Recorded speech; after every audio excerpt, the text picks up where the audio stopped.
Okay, so we are officially live. What's up, everybody? I am Andrew Racho. If you guys haven't heard of me, um, how dare you? No, I I'm Andrew Racho. Obviously, that's my name because I've said it about 6 billion times today. And we're going to be playing Final Fantasy VI Worlds Collide. We're going to be doing a multi-world co-op race, 2v2. The way to look at this is we've got the left side is Team A and the right side is Team B. So One Free Fitz and Zelfer versus Hefe and Jexy. It's going to be a match that we're watching today. This is the final tournament, I think. So with me currently in the booth doing the track, doing the restreaming, doing all the work is the Schwantz27. Yo, what's Always up, appreciate Andrew? you, dude.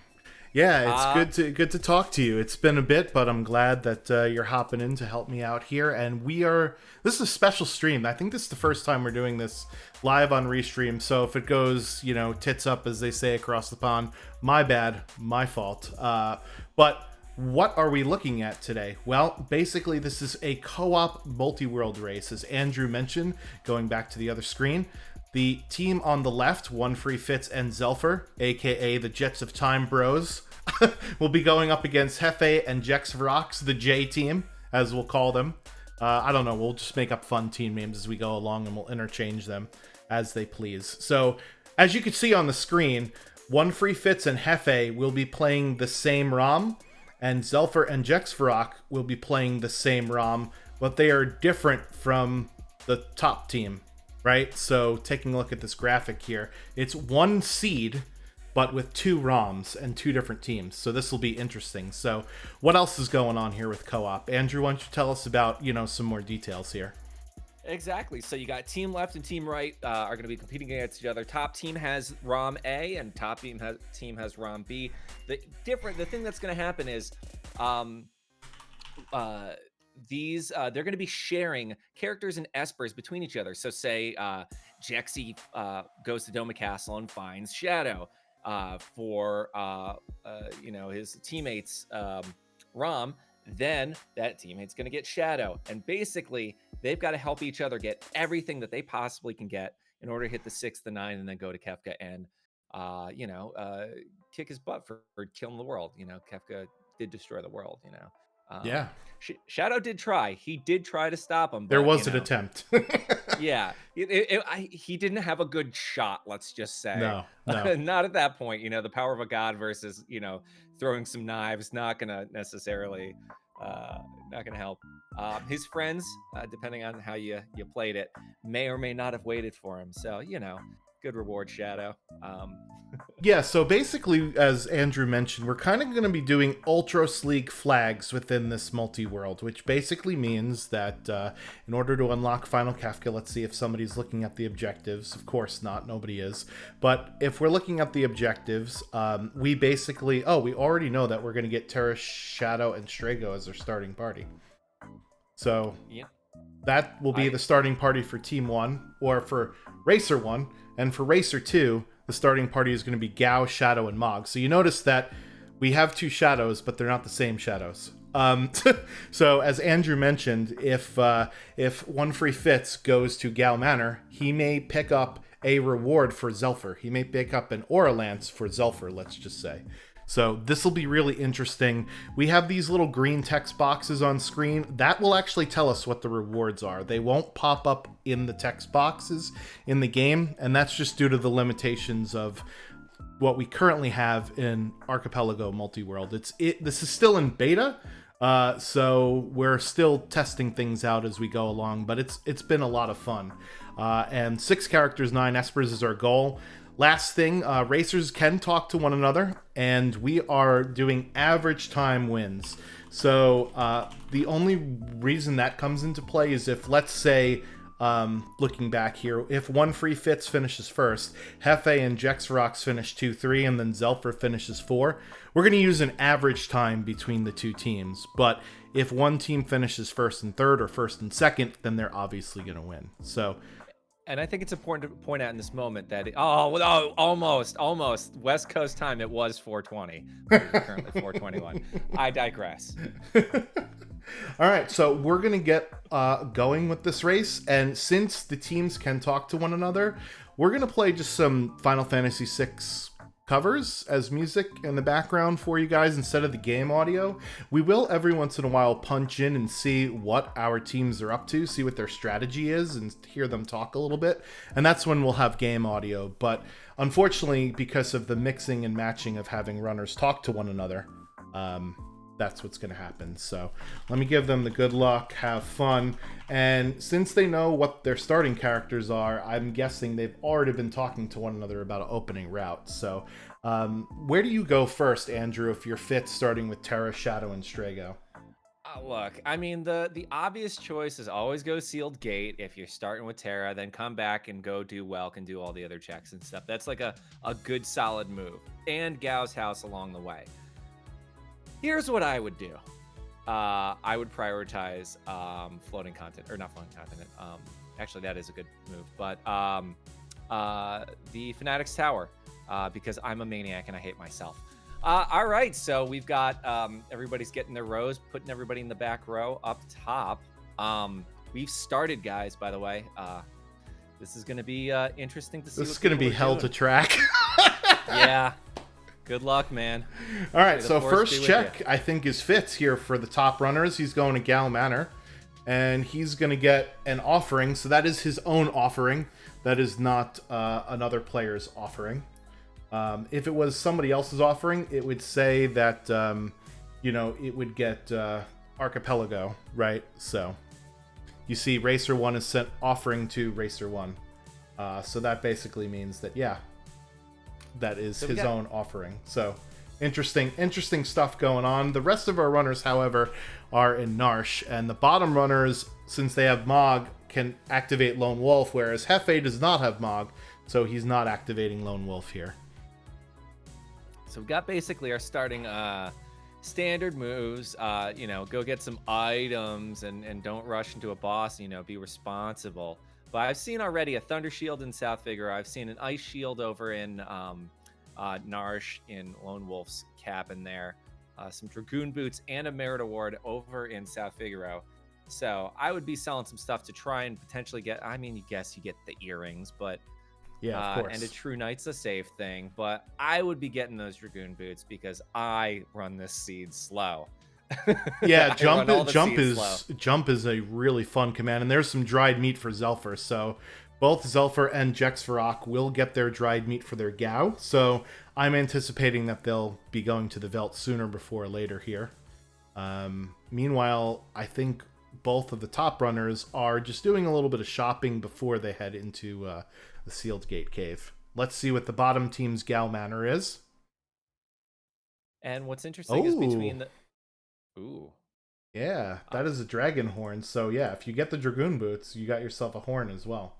Look, I've been saying it, man. The jumping is the greatest thing. Oh, there's a cat hood right up top, and one free Fitz's check there. I would be all about the cat hood. You get so much money if you get it early. South Figaro, World of Balance. Big fan of the early cat hood. I would be fighting for it just because you're going to get the money by the end, but yeah, that's not a choice everybody else makes because I run these seeds slower than everyone else. No, Cat Hood is a great play because it's worth the investment you get in it because it's a helmet that will reward you all of the GP per battle. So even if you pour a lot of money into it, you'll definitely get it back. So question from chat from Drinks Glue. Can you send your teammate any item or just specific ones? So in this mode, you could only send your teammates rewards. So that's either an Esper, high tier item, or a character. And we do see Celeste for Jexvarok here. That is going to be Jex's Celeste. That will not be Hefe's Celeste. Because the way that it's coded up right now is the Archipelago item replaces the rename card because multi-world requires you to have an item to send, basically. So that's why it's sort of janky and coded like that. So that's Jexvarok's Celeste, but that could have been Hefe's Celeste there. There is a mode called Treasure Sanity, which we're not running, where you can send any item to your partner from any treasure chest. The downside is rewards like characters or Espers can also be in treasure chests. So it's a little odd and a little weird, and it's a lot of going to look for treasure versus going to do checks, right? So that's why we decided to do it this sort of way here. So I want to point out that the seed up top has already had, I believe, 3 ice shields. Oh God! So we've got like some Merton defense potentially coming our way in the seed if we get the right espers and all that.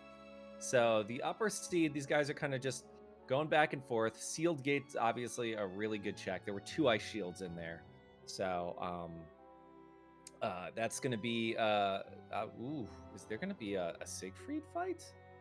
There might be a Siegfried fight. Okay, this might just be to get some levels or something right now. Dried meat up top over in Hefe's screen. And yeah, I mean, they don't have Gao yet, but whenever I see dried meat, I always buy it just in case I'm going to get Gao later on. All right, Jesus the Frog. So here's everything you need to know about Multiworld. Bam, there's a slide. Take a screenshot of it, and we'll come back to it later. Anyway, one free fits. Oh, Stray Cat.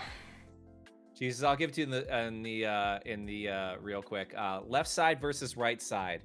Top has the same seed. Bottom has the same seed, and they're sharing, and they're potentially getting espers and characters for each other. Yep. So you're gonna see them, the left team collaborate with each other to try and get their final 6 and 9 before they go beat Kefka. Whoa, nice customer service. There you go. All right, so Fitz pulling on the Sealed Gate Cave Ninjas, getting some Stray Cats, which is good if we have a Rage user. I don't think we do, though. I think I saw a Sword Tech in there somewhere and a Magitech, but no Rage user. However, it's not a lot of XP, so he's deciding to move on here, which I think is a smart play. We got everybody's kind of doing the shopping. We've got our bottom seed runners doing the South Figaro checks. We got Hefe doing South Figaro, going around, seeing what's in there, and gonna finish up the Sealed Gate in just a second, which I'm keeping my eye on. I want to see what. Ooh, there's a dragon horn. You know it, and we know where some boots are. Who's calling it? Who says, "Hey, you know what? Let's get some imp gear and let's make it happen." What's that? An imp? Steal its clothes. Steal its trident. Steal everything from that imp. We need imp jumpers this seed. Our top runners have an experience egg at the bottom of or in the basement. So it looks like that was the signal. Just received an Archipelago item.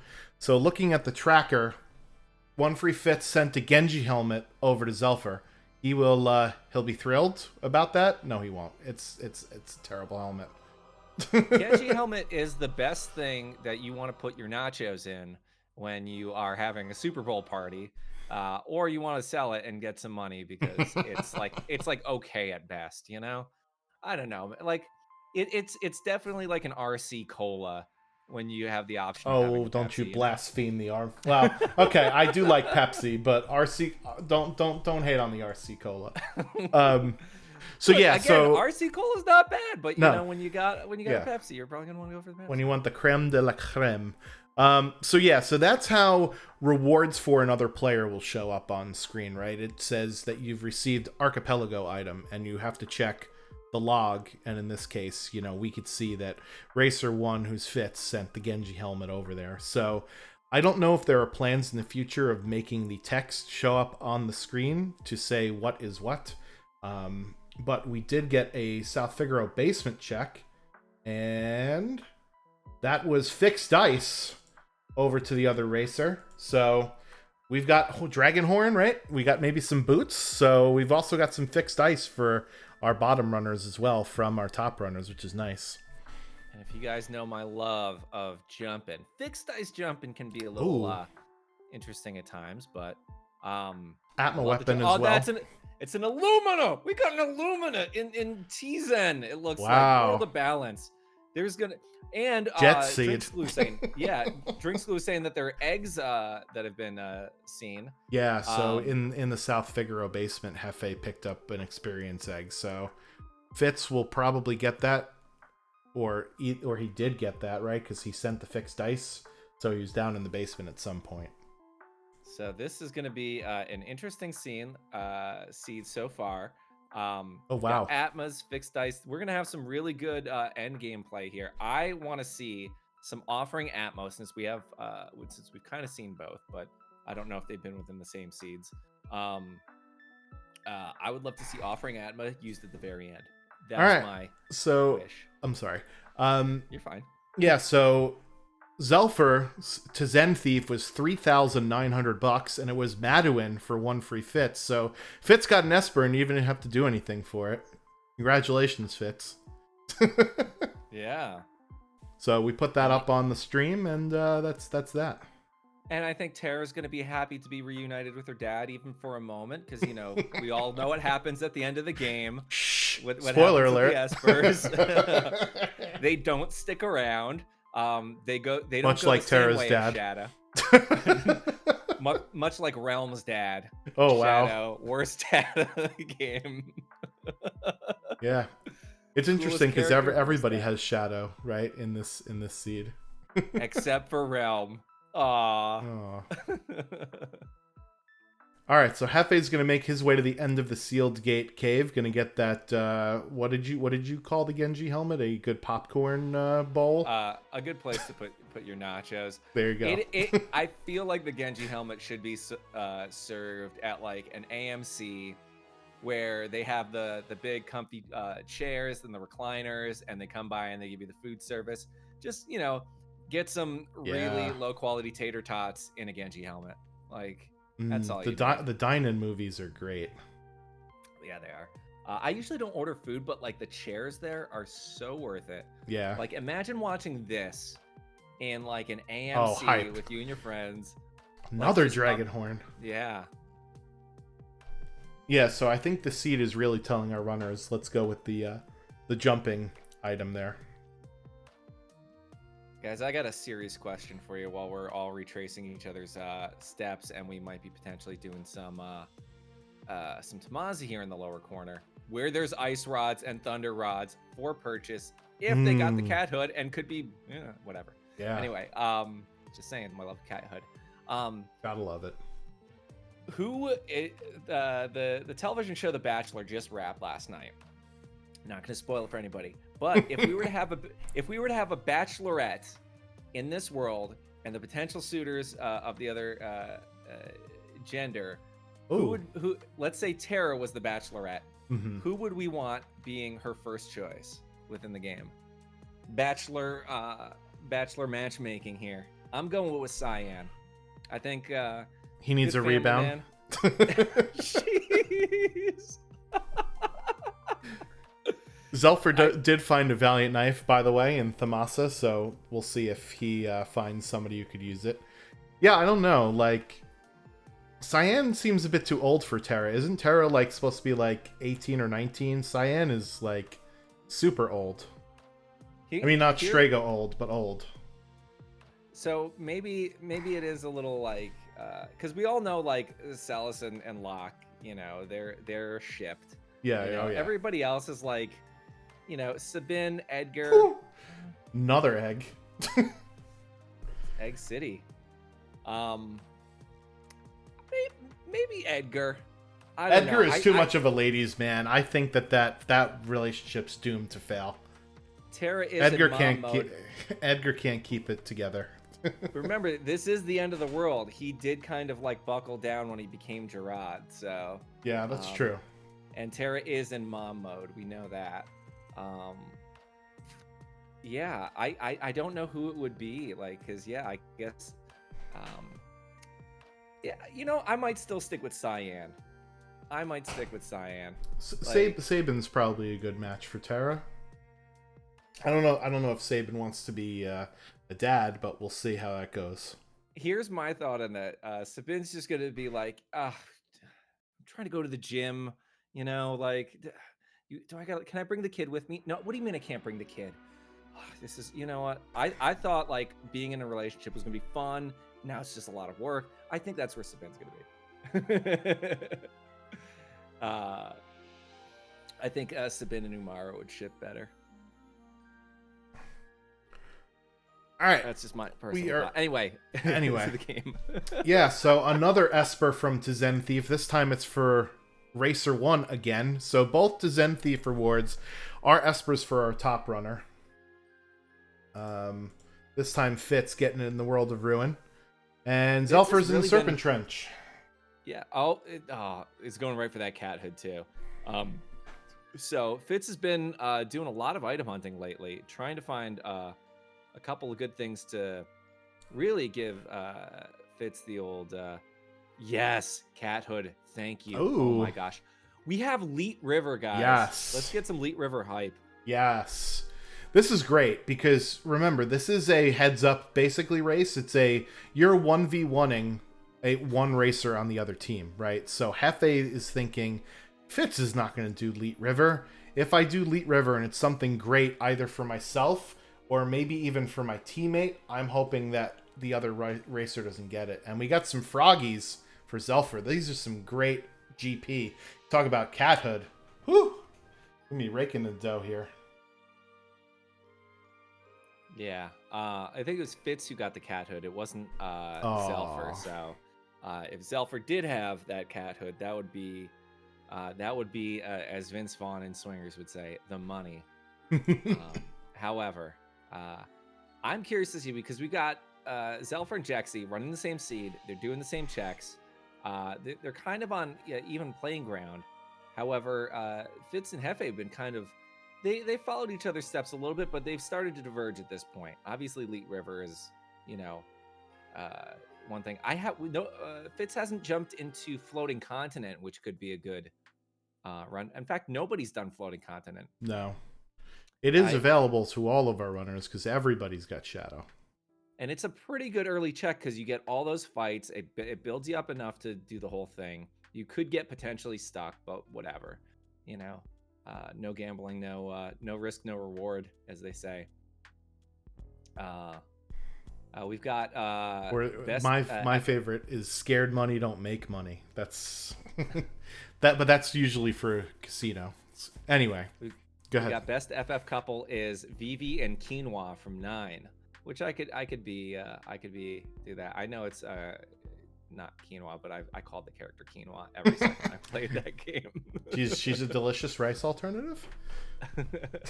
It goes great in a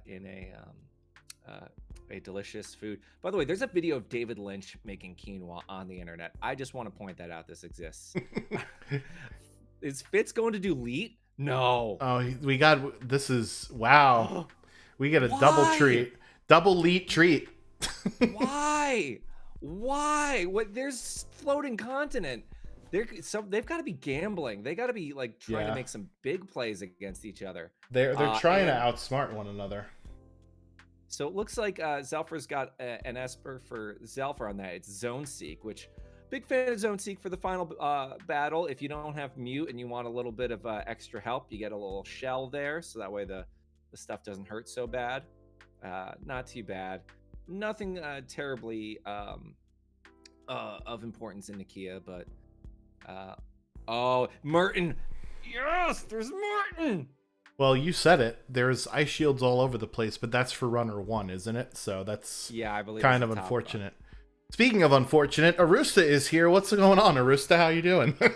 I am doing well. Sorry I missed the first couple minutes of this race, but looks like a good one thus far. Yeah, congratulations. Welcome to the party. Anytime we got 2 Leet Rivers, it's always a good time. To recap for Rusta and for everybody who's coming in now and who may not know what's going on, we've got the left team versus the right team. Now, the left team, they're sharing stuff between each other in terms of Espers and characters. If one person does a check, it could be an Esper for the other person's thing, or a character for the other person's thing, or it could be for themselves. So the left side, they're running 2 different seeds. The right side, they're running 2 different seeds, and they're chatting in between and helping each other out. The top row and the bottom row, the top row is the same seed, and the bottom row is the same seed. So left versus right, top and bottom are the same seeds. Chaos is ensuing. Let's see what happens. This is a multi-world thing, so if you guys have played Link to the Past, multi-world, or anything like that, this should start to make sense. But the only things that are being shared or being transferred from one to another after checks are just the characters and espers and special reward items. They're not trading treasure or anything like that between the two of them. So it's just the rewards. Get a little Magitech check from Zelfer into the bottom corner. This is going to be exciting to see what comes of this. Do we have any questions in the chat, or Arusta? Have you figured out what's going on here? Yeah, I'm quite familiar with multi-worlds. I guess the question I would have is, so what would be your guys' strategy, if you guys were running a team here? Would you try to intentionally do some of the more one-off checks like we're seeing Elite River, or would you try to run it like you would in more normal WCC? I would be going for the thickest checks out there, ones with like the most potential, because you want to get those numbers high really fast. So that would be my thought. But if the seed's going to be difficult, that's when I'd start making plays like Fanatic's Tower or Burning House or something like that. That would be my sort of thoughts. What about you? Not something you want to see early. Tentacles on the Elite River. Yick. Nope. Yeah, so for me, you have to be careful because remember, scaling is based on the number of characters and espers and dragons, right? And you might send your teammate, multiple rewards before they even get in a fight. So you don't want to scale them way past what they're comfortable with doing. So it takes a little bit of coordination with your teammate as to what, both of you are going to be doing. So, but it is, as we mentioned, like a 1v1 heads-up race, essentially, just with your teammate, right? But Hefe, for all intents and purposes, is racing against Fitz on the same seed, or the same ROM, rather, and Jex and Zelfer are racing on the same ROM. So the terminology is one seed, multiple ROMs, so it's pretty cool. And I want to say we are about 20 minutes in. And most that we have is like One Free Fits has 2 extra or 2 espers. Everybody's kind of taking their time doing a lot of these checks. We got 4 characters and 1 esper on the bottom, and 3 characters and 2 espers. So like 5 is like the max total we hit 20 minutes in. I think everybody's taking a little bit of extra time just to make sure that they're all set up in case, like Schwantz was saying, potentially overloading your teammate there. So yeah, and that actually makes sense, and that would explain sort of why we're seeing some of these longer checks that have regular encounters routed in, because that's a way to make sure you can stay ahead of scaling even if you unexpectedly get some stuff dropped on you. Taking these random encounters like you see at Elite River. And maybe that's why floating continent isn't being done. Isn't it great that you guys have emotionally gone through the thought process of us where we are, and by we I mean I've been like, why aren't you doing the floating continent? Why aren't you doing the floating continent? And then it's like, oh, this is why. Long journey. Glad you guys are here for it. Yeah, absolutely. I mean, I've been running a few of these off and on since it was originally added to Archipelago a few months ago, so a little bit familiar with it. Oh yeah, and Hefe is gonna check the shop on the ship. This is usually one of my first things I do. Also, Super Balls on there, expensive, but yeah, unfortunately, it was just fixed ice at the end of the Elite River, which is kind of a bummer. Yeah, I mean, it is a good thing to have considering they know where the Dragoon boots are, and there's a horn, so it does kind of give them the ability to take on really heavy bosses and potentially do them fast early, so they don't have to rely so heavily on something, but you can do massive damage with the fixed dice. It's a huge early game boost, and late game it can help you, but it's often too inconsistent for runners to want to stick with it. So plus there's an offering up there too, so fixed dice offering is kind of a nice thing to have, and I wouldn't be surprised if we see a little bit of that happening. But these runners also want to go fast, so they're probably going to want to do something more consistent. We'll see. Yeah, and the other thing about fixed dice, if you're doing it with Dragonhorn, it's not as bad, but fixed dice offering is surprisingly slow. Just watching that animation over and over again, you can just feel the seconds slipping away. Oh yeah. Meanwhile, looks like Hefe is doing the floating continent check. We'll see where Fitz is going. Maybe Fitz will follow him right there. Yep, I think it's going to happen. Yep. Fitz and Hefe kind of follow each other's footsteps. However, we did see a Chocobop and Magic Factory boss defeated over on Zelfer's side, at least the first one here. Yeah, the first check of Magitech Factory was actually Fenrir, so that's really nice.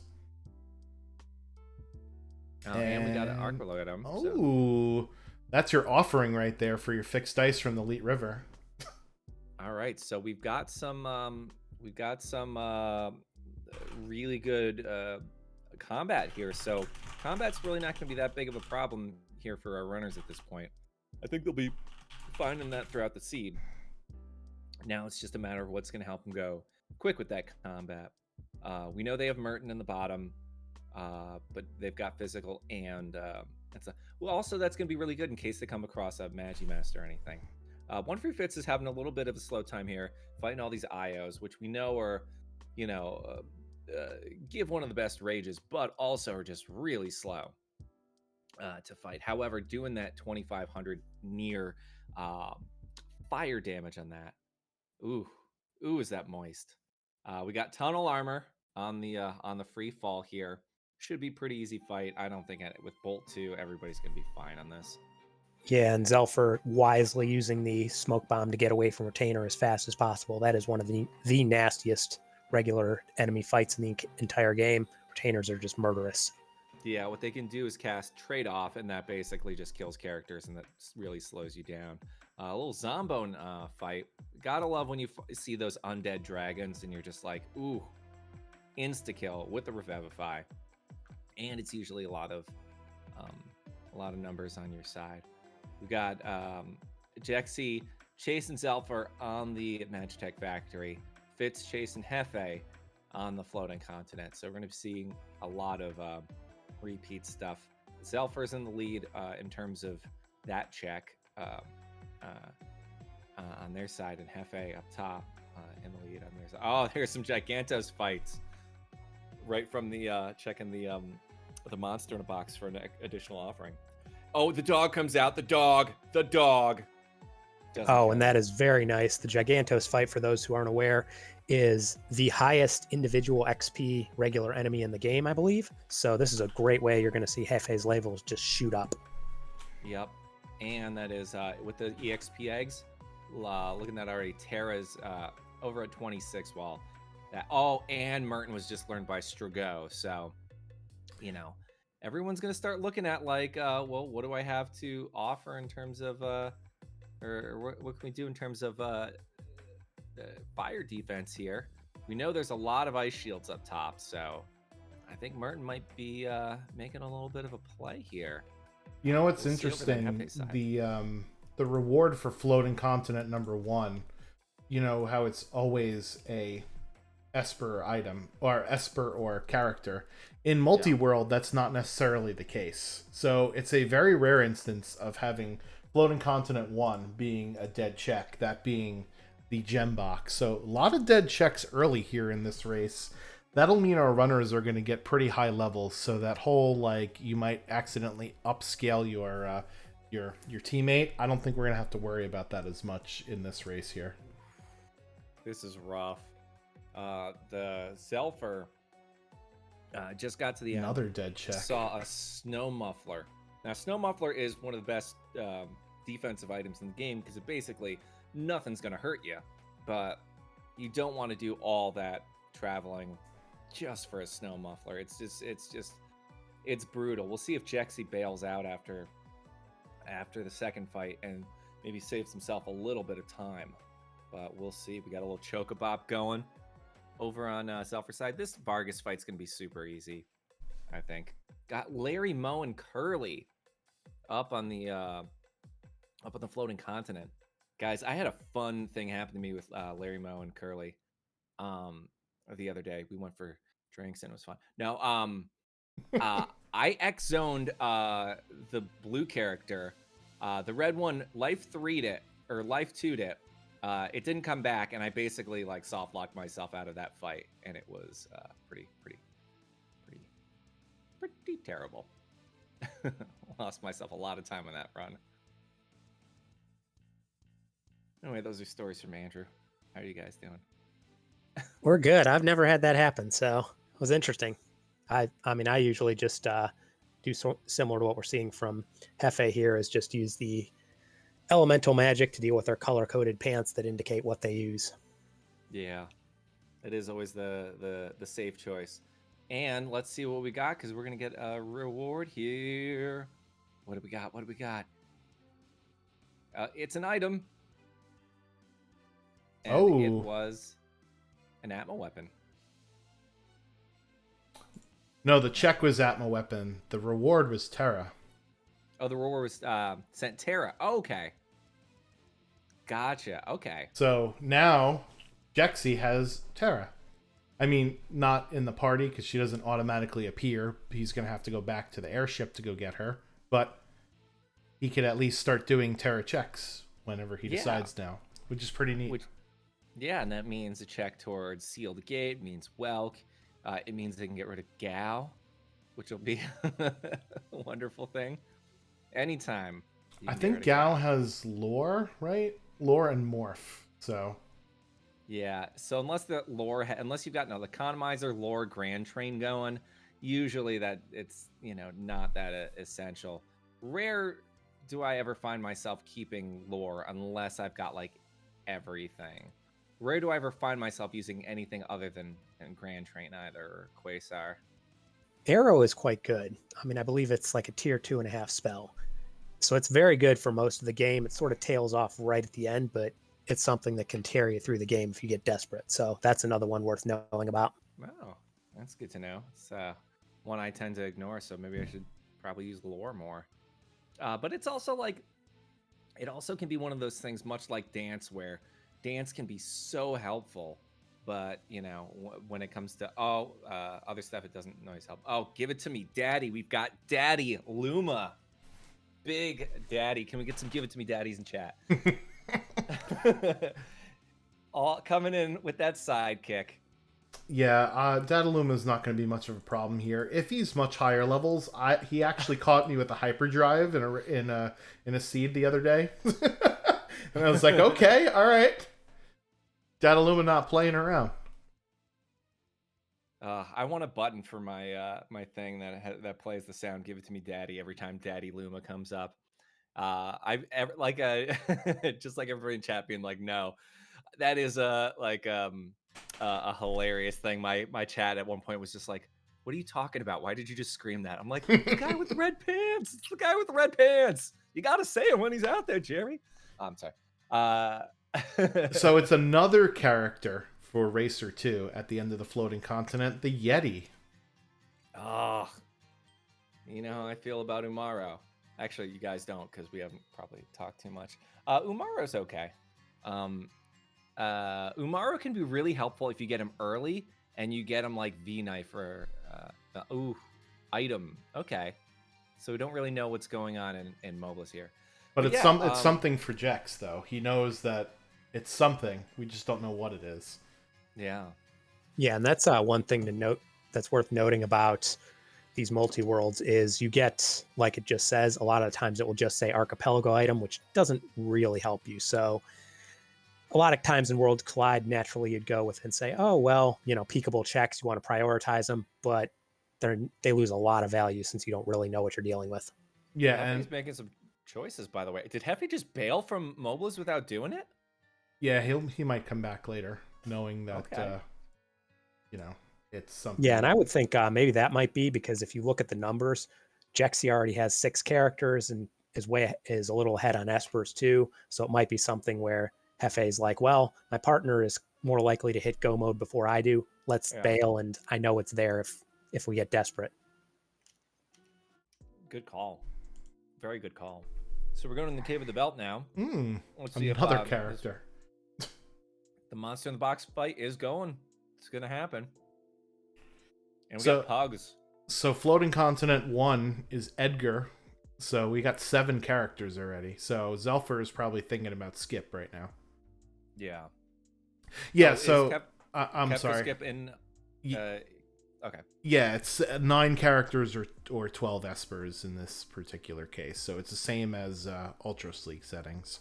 So as Arusa mentioned with peekable checks, if it is a if it is a reward for the other player, it'll show up as Archipelago item, which is an item, not a character or an Esper. So you'll see one of the NPC sprites if it's, that type of reward. Yep. And to confirm with Judge Joe again, this is going to be the Ultros League thing. So 6 characters, 9 Espers get you in, and Kefka skip is available to the people who get, I believe it is 9 characters and 12 Espers. What's the number on that? 9 or 12. 9 or 12, gotcha. 9 characters or 12 Espers, so 3 more. So yeah, that Kefka skip could be possible to really help everyone out, but it seems like this multi-world seed is really favoring the bottom seed players a lot. So hopefully they'll be able to help each other out and favor the top seed pretty quickly. I wonder if there is any strategy on their part to try to find a way to favor the top part. But I guess we'll find out as Hefe finds a ghost who's just sleeping on the floor. Let's just presume that over at the end of the Cave of the Velt. Ifrit, very easy fight, no problems whatsoever. Super easy. Let's see what it ends up being. Yeah, and to answer a question in chat about how the top runners, Fitz and Hefe, the player ones, are so far behind in total characters, that's pretty much just rando being rando. Unfortunately, with these sorts of multi-worlds, you can't really control who gets what when, so it'll often happen that one runner will hit go mode significantly before the other, and then, you need to figure out how to even up the score before finishing the seed, because it's average time. So, if one player finishes way beyond the other and the other is just sort of sitting there, that can actually hurt you more than having both runners finish about even. So, what's interesting about all this is that it seems very hard to hit BK mode in this. Yeah, so that was actually something we talked about a little bit just in some of the channels, is that with the way Worlds Collide works, as opposed to other randomizers, it is kind of hard to hit BK mode. And so that's just because BK mode, for those who aren't familiar, is basically when one runner has no checks they can do and they just toss down their controller, say, forget this, I'm going to Burger King, and leave their seed. It's a joke based on, from original multi-worlds, but basically that you have nothing you can do.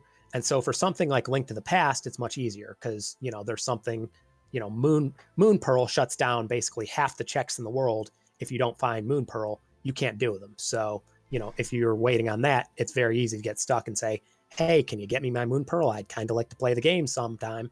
But Worlds Collide, since there's so many different checks you can have open at a time, tends to be a lot less of that because, even when you're running short of characters, like it seems like Hefe is doing, all it takes is Jexi finding one more character. If he finds Locke, all of a sudden Jexi has Hefe has 3 more checks he can do.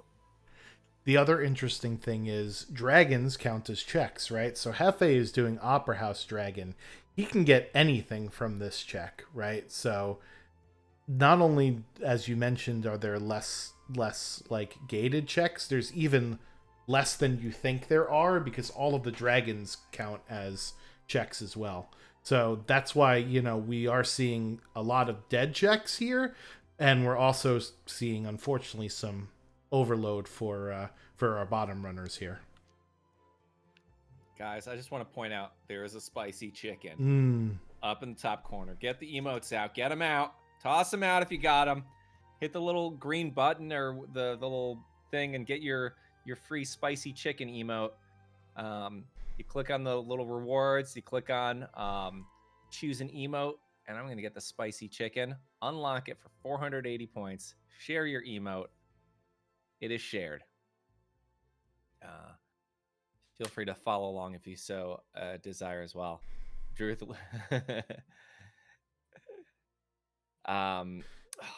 we got some ice beam. Got some ice things. Okay, spicy chicken is done. We don't have to worry about that. We can, we can chill out. We don't need to worry about the spice anymore. And what do we get from spicy chicken? An Aura Lance and we get a BK. Okay. not bad. BK and offering does mean that there is physical damage, but it seems like the top seed's been favoring magic quite a bit. Even with Merton in their sort of back pocket of stuff to do. Nope. Gonna try to go for it. Oh, So, BK offering, yep. So we've got probably gonna try and get putting that Starlet on that has 100 HP.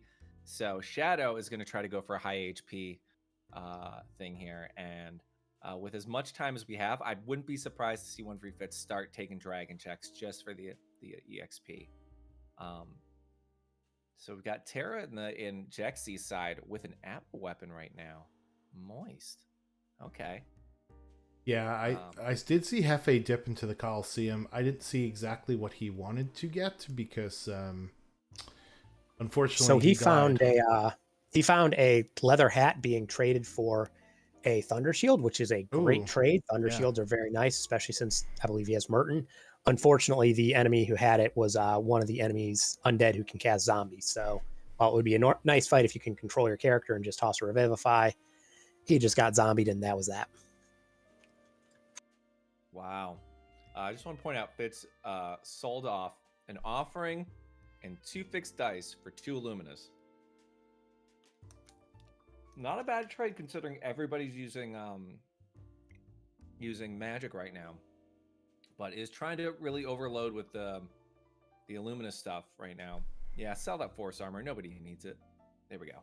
3 Illuminas. So it seems like magic is a strong sort of choice being used right now, with that BK being the fourth thing for physical offense. So Fitz is going to be pretty good for offense the rest of the seed. You know, Yeah, because Illuminas are very nice in that they give you a huge stat boost, so they actually work for magic because they give you +7 magic power, and then they cast Pearl, and then they also do huge physical damage. So that's really the best item of both worlds.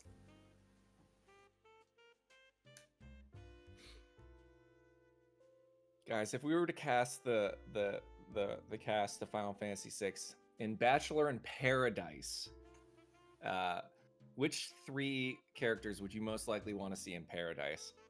I'm saying Go-Go, I'm saying Mog, and definitely Yeti. You definitely want the no Edgar. You gotta have Edgar.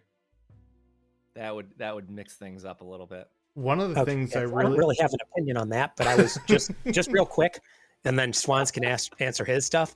Is that while we were seeing that check, those checks where you have to choose between items, like the Mog check there, Archipelago is set up that it actually gives you both automatically, just so that you don't accidentally screw something up by picking the wrong one. So, and now, Schwantz, what's your Bachelor in Paradise opinions? No, I was gonna say one of the things I love about Worlds Collide is you can customize like character palettes, and one of my favorites is Sunburnt Yeti, like Yeti with like that nice orange hue on him. So when you said Umaro in Paradise, that's immediately what I pictured there. Okay, so you're sending Umaro. Edgar's got to be the obvious choice, right? Like, you know what? I would put, like, for the Golden Bachelor, like if there was one, it's got to go Setzer, right? Like that's obvious. With the white hair. Yeah. And Strago. Ooh, having 2 Golden Bachelors. It's like that season with Gabby and Rachel. I don't know what you're talking about, and I'm glad I don't. But 1-3-Fits is our first top runner with a 4th character. And unfortunately, because of the way Archipelago works right now, is your characters will always join at level 3. That's why Cyan is looking a little skinny on his side there. Oh, Cyan. Yeah, and my understanding is that is on the docket to get revised eventually. It's just the main developer or the main person doing the development right now, Rosalie. Shout outs to Rosalie for doing all the real work. Yeah, is for sure. just busy on other stuff right now. So that is on the docket to get revised. We just don't know when that's going to happen. Yeah, and it's a lot of work to do all this stuff. So, you know, for all the things that may seem like it's not figured out, or it's like the fact that like this thing exists in any form is still pretty darn cool, you know? I think that, like, you know, just the fact that there is a multi-world for Final Fantasy VI, like in some capacity, that's pretty cool, and I'm excited to see like where this goes further too.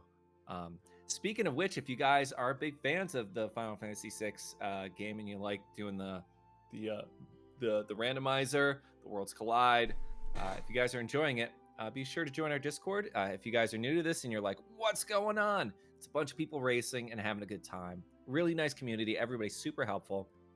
There's a lot of beginner seeds for you to play if you so desire to learn it. And a couple years ago, I picked it up, and right when it started out, and there was a lot of information about how to help. Everybody's always learning something new, and it's just a good time all around. So feel free to join our Discord and just talk in the general chat, and anybody will be there to help you out, no matter where you are. So we've got a lot of characters. I think this KT skip is like almost inevitable over on Zelfer and Jexy's side. But it does seem like there is a little bit of advantage over on, I don't know, what would you guys call the advantage on? Team left or team right?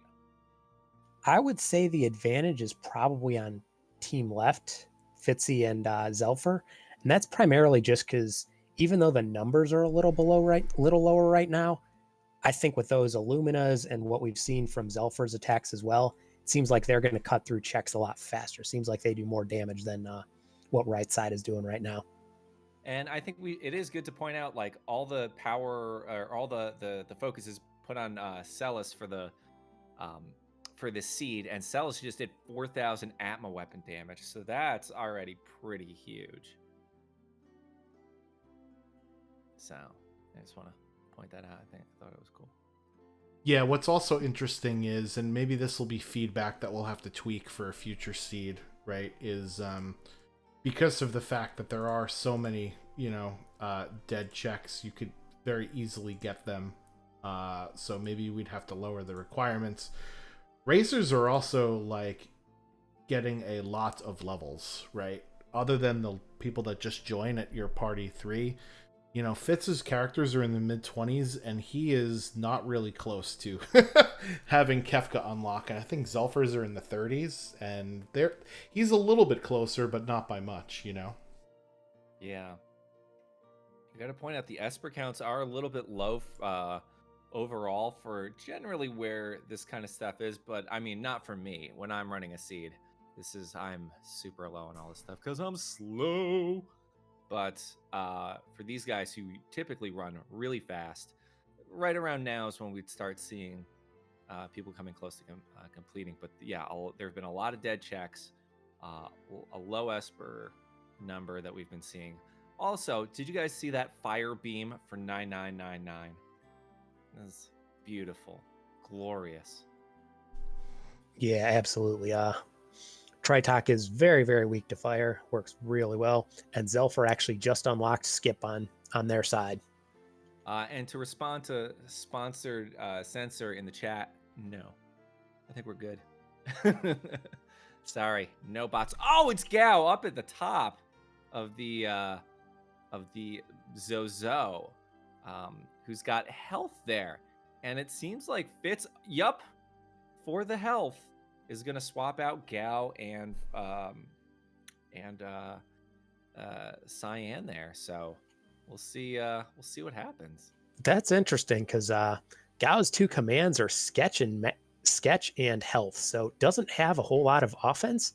Like, doesn't even have the normal fight or any way to actually deal physical damage, but does have natural magic, and I believe Fitz has a couple nice Espers, so might just be planning on teaching him magic as the primary means of offense. Yeah, it wouldn't be a bad way to go,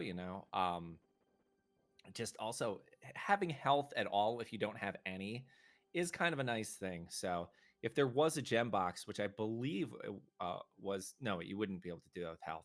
Never mind. Either way, it could be a thing.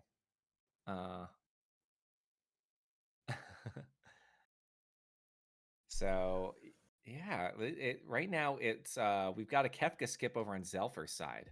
Just want to point this out. A lot of characters already.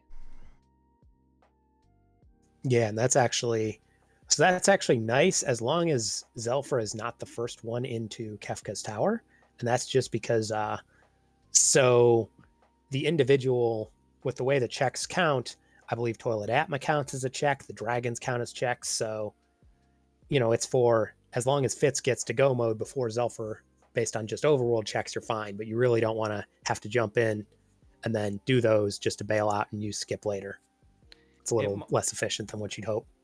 Yeah, it might be something people go for because it is like 3 things right there. Just takes a little bit to get to them, but you don't have to be running around the map too hard. I guess we'll really see if anybody does want to dive into Kefka to try and get, what would that be? Yeah, 3 potential. 3 checks, yeah. We've got the collapsing house being checked right now. So Sabin is over on Hefe's side there. Sabin just back from the Bachelor in Paradise beach. You guys want to listen in on one of the teams here? I could pull up the audio for one of them. Yeah, I mean, you guys might not be able to hear it through the through OBS, but at least the people out there will. It's like when you go to a NASCAR race and you put in the headset so you can listen to what all the drivers are saying to each other. I think you guys might enjoy this. So that would make Terra. So give a listen so you guys can sneak in and so we got healing. Yeah, so we're listening to Jax and Hefe now. I got insta death.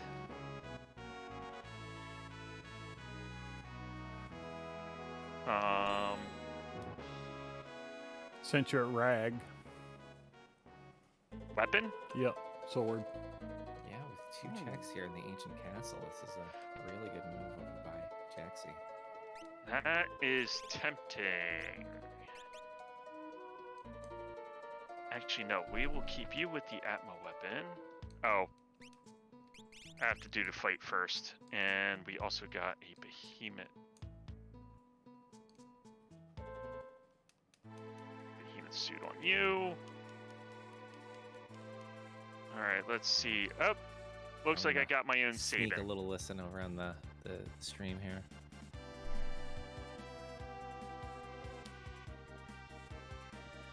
They're not talking as much as I was. I was kind of being quiet just in case we wanted to hear anything. Yeah, they didn't. They didn't say very much. That's okay. Yeah. So, all right. So we've got the ancient castle over on Jexie's side. We've got a little bit of Barren Falls over on Hefe's side, with Sabin in the party, and Hefe being the only one with Sabin. This could be a good way that the right side just starts really raking in some serious points here, just because you've got a lot of easy checks. You've got Barren Falls, you've got Mount Colts. Yeah, and then they've also got. The thing about Sabin's checks is they sort of are all in the same general area, so they're very quick to just knock them all out one after the other if you want to. Yeah. Oh, and you got Collapsing House too, as well. That's right. One Free Fits does have Sabin as well, but yeah, that is a lot of the easy checks are courtesy of Sabin. So we've got a little bit of the Doom Gaze check with with some teeth popping out of the clouds there, courtesy of Ultros, world's greatest receptionist. And that's going to be Ragnarok Esper. Okay, so Zelfer getting the Esper count up for themselves. Fitz is pretty high in the Esper count. This really is coming down to that Esper count. And it looks like on the right side, there's a very high likelihood that the Kefka skip will happen over on Jexie's side too. So, the teams are pretty close. But I'm thinking it's really going to be about when that top team, which of the top teams end up getting KT access first is really going to be a defining thing. Yeah, absolutely. It does seem like Fitz and Zelfer have a bit of a lead right now, but that really depends on just when you can get, especially in terms of Espers, because that's going to be the limiting reagent here, it looks like. And oof, that is not the fight you want to see over on Hefe's side. Retainer and Dark Force. Oh, it's just, you know, no big deal. These enemies won't do anything. Trade off. A little death never stopped anyone. Did a little fixed dice offering. You know, I've been a fan of that since the beginning, because I love the fixed dice. We'll trade off, and the Sabin goes down. So what? Just losing 2 characters, but gaining a cure 3. It's all good. Are we seeing any new checks that are coming up on these? It looks like we got a little fist bumping going on as our runners on the bottom playing the same seed are doing Narsh at the same time. Both of them with Yeti too. So I wouldn't be surprised if we saw a full run in. Now, I don't think anybody's going to rush KT before, like, I don't think Jexy or Zelfer are going to run into KT without the other team having everything that they need. I think they're going to probably try to help them play catch up before they all run in, just so everybody's kind of in the same helper, same zone, not to try and like get Jexy to win and then, you know, have you play catch up and the average time is too low. Yeah, because the biggest thing, like you mentioned, is it's all about average time. So it really, you know, one player finishing way ahead of the other doesn't help you as much as you'd think. Kind of want to get it at least somewhat balanced. Yeah, and the part of the problem is, right, once you're in Kefka's tower, you don't really want to get out. And you don't want to get to a situation where your teammate has no more checks to do and you have to get out of Kefka's tower to get them progression, right? That feels awful. Yeah, or where they have to go to some horrible check like doing Phoenix Cave late in the seed because that's their only option. Oh, Phoenix Cave. Everybody knows how much I love the Phoenix Cave. I mean, it's all right. It's no Zone Eater Island. You guys know how much out there, how much I think that place is such a treat. Now, did I just see Gogo show up? Oh. Yeah, Gogo is both players on the bottom have it, and since that was Jexy's ninth character, actually Jexy now has Skip as well. So both Zelfer and Jexy have Skip. I played some seed recently where the second I saw Gogo show up, I immediately threw them out of the party. I had like no characters. I was like, no, still not even going to take Gogo. Yeah, I mean, and also I think Schwantz mentioned this earlier, but in the current version of Archipelago, since characters start at level 3, this late in the seed, when your characters are already at level 25, 30 or more, you just really can't take a new character. It just does not make sense. Have they taken a reset after seeing a Force shield over in the Phantom Train, which is a good move because I wouldn't even get on the Phantom Train in the first place, which has truly ended me on so many seeds. You know what the interesting thing about the Phantom Train is? Since Multiworld gives the reward as soon as you obtain it, and you could obtain the reward for Phantom Train right away in the caboose, you don't actually have to do the Phantom Train check in order to get the reward. You could just literally reset right away, and if it's a reward for your partner will still have it, even though you haven't completed the check. So Phantom Train is sick in Multiworld. Nice.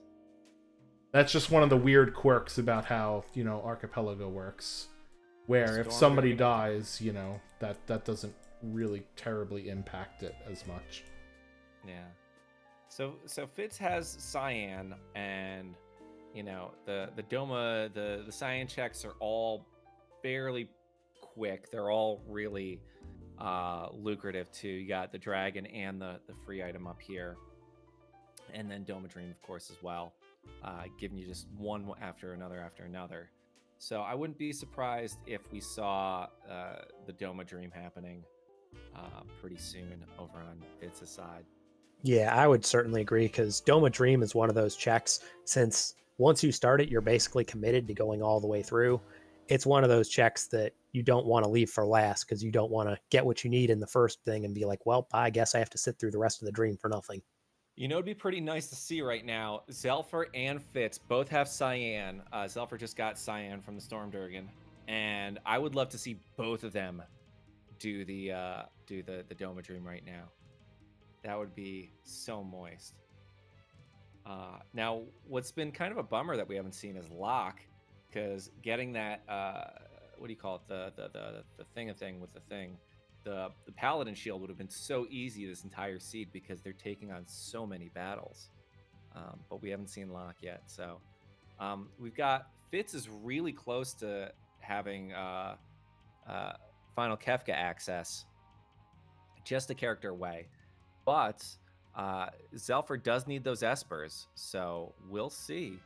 You know, Fitz is probably going to take this fight in the Opera House, see if it's an Esper, and then really decide if Doma Dream is a good call. It could be too long of a check for if they both did it now, rather than trying to prioritize some really simple stuff. So, well, Yeah, I mean, when you're this close, I think the answer is to go through as many of the quick checks as you can, and actually, especially if Fitz. And actually, that's a case where, you know, we mentioned the quirky way that peekable checks work in Archipelago, where, you know, if it's something for the other player, you just get told Archipelago item. You don't really get told what it is. But when you know all you need is something for your opponent or for your teammate, you know, that finding out it's Archipelago item immediately tells you whether or not it's even worth checking. Whereas if you say Strago, you're like, nope, that's for me. I'm done. yeah. Interestingly, both Ice Dragons and both seeds have been randomized to the Opera House. That's kind of strange. So yeah, we just see simultaneous Ice Dragon kills. Of course, remember the top seed is different from the bottom seed. Top row seed is different from the bottom row seed. So we're seeing the rewards there, which is an item to the other player of all fun. Yeah, it things. looks like it was Shoat, which I believe is Esper. Is that Esper number 8? Yeah, Esper number 8. So yeah, I think seeing the More importantly, it was Setzer for Hefe. So that was available from the very beginning, right? Because Opera House Dragon is not gated. It's literally right there. So just interesting quirks of multi-world, you know? I mean, currently on the left side, we've got such a huge advantage. Fitz and Zelfer are very likely going to go into KT first. They're just basically one check away. So seeing that Doma Dream, very, very unlikely we're going to see somebody make that. Although they could just at this point, one of them go or both of them go in, and I think that they would still get out ahead of the other team, just because Jexy still needs 3 Espers, so and Hefe needs 4. So they're neither of them have Cyan, so they're still playing a little bit of catch up. So I think right now, One Free Fits and Zelfer do have a really strong advantage in terms of stuff. So we'll see what happens. Really, Yeah, and I believe that was number 6 for One Free Fits. And actually, so that unlocks KT, but you notice that are not something pop up, because actually if you get it sent to you by the other person when you're just like walking around like Fitz is, it doesn't actually trigger KT unlock until you go into a battle or complete a check or literally anything. So yeah. Fitz actually has KT access, but we won't see the thing. The little KT is available until after this battle right here. And they're going to fight a battle on the way anyway. So, you know, if they go to KT, so they'll be fine.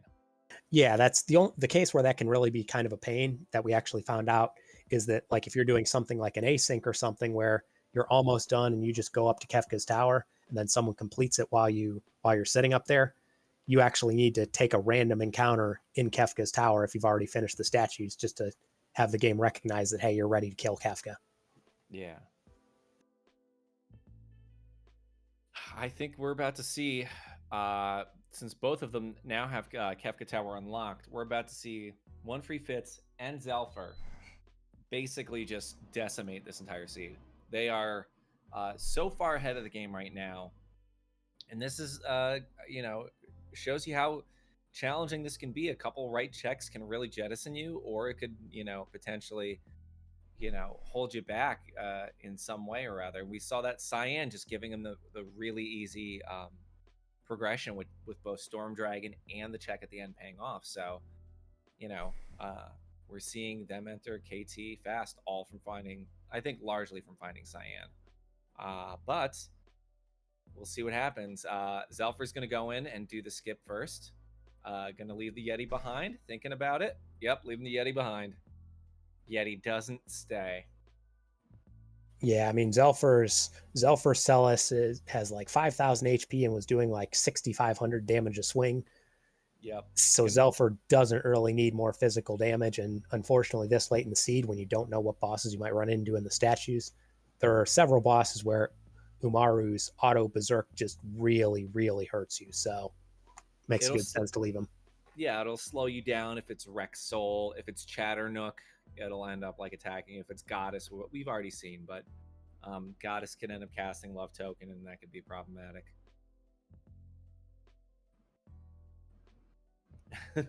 Angerel pointing out the Zelfer is leaving the Yeti to pilot the airship, which is quite irresponsible. I would fully agree with that. We haven't seen Realm on either side this entire seed. We haven't seen Realm or Lock. So this has been an interesting seed for that. We didn't see Murder Child or the Paladin Shield.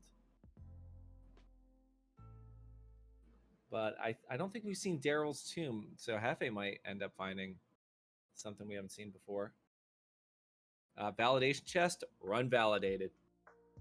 See, normally when you get to Cave on the Veldt and you see an NPC sprite on the ground, you're warping out. But that could be something for Hefe in Jexferox's case, so that he's going to stick this out here. Did you guys see that damage over on Zelfer's side? 9,000. 9,800. Oh, yeah. And getting all that EXP for Celis just before. That is kind of a good strategy when you got Atma weapons. Toss your Atma weapon users in the middle. That way they can end up doing a lot more damage in the final Kefka fight. Bails you out on a lot of situations where that can, having that extra damage really helps you out. Gonna probably toss a couple of tossing on some Fenrir. Yep, left the EXP egg on there. What are you gonna go for?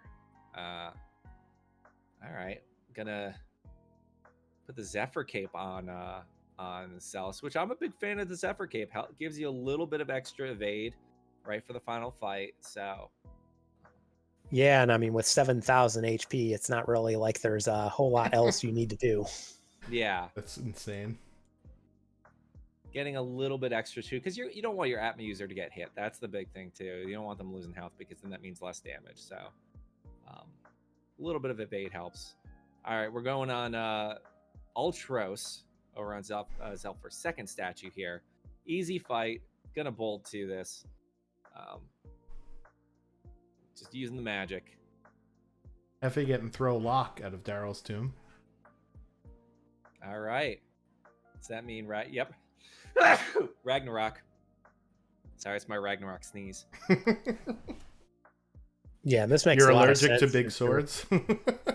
Yeah, it tried to turn me into an item. I said, no, I'm going to sneeze. Do that instead. Hey, it only has like a 5% chance of working or whatever in the regular game. You're good.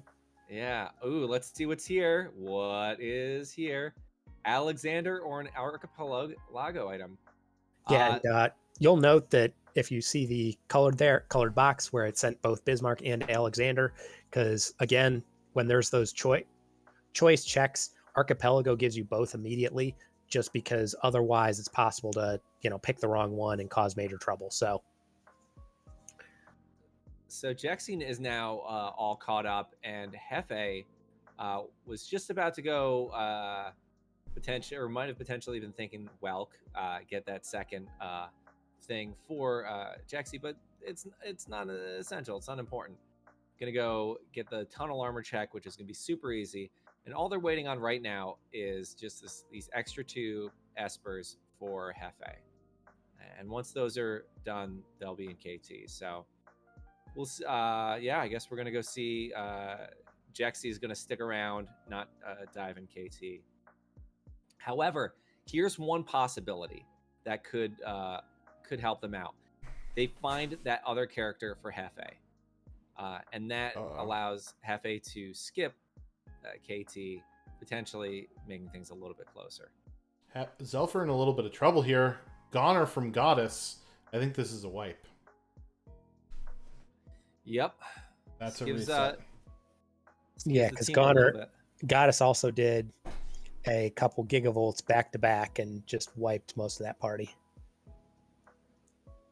Thankfully, they saved. So, gonna put a couple of things on there. Let's see. They're just gonna go for it? No, I feel like you gotta with Goddess put on some stuff to help you out. I would say, does Zelfer have any sort of thunder protection? Because that would be what I would be looking around for. Yeah, those thunder shields might have to potentially unequip them off other members of the parties.